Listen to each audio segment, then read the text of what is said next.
સરકાર બીજેપીની છે, ધારાસભ્યો બીજેપીના છે, સાંસદ બીજેપીના છે, તાલુકા જિલ્લા પંચાયત બીજેપીનું છે.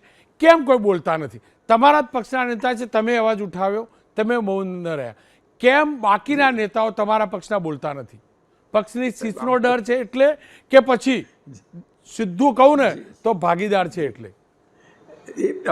એ તો ઓછી ખબર પડે સાહેબ, ભાગીદારની તો, પણ સત્તાનો ડર તો હોય છે જ, અને સરકારનો ડર હોય છે. આપ જાણીએ છીએ કે જે બોલે એ અધિકારીઓ, પદાધિકારીઓ, બીજા બધા પણ એનું ધ્યાનમાં રાખતા હોય છે.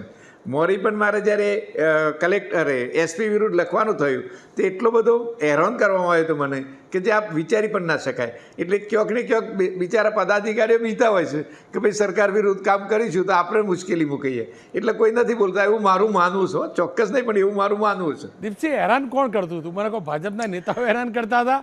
આ અધિકારીઓ કે મંત્રીઓ? નાચું કહી દો. એસપી અને સાહેબ એમાં તો એવું કહેવામાં આવે કે જેને મેં કીધું તો પ્રદેશના પદાધિકારી એમ કહે કે આ તો બધું રાજકારણમાં આવું જ ચાલે.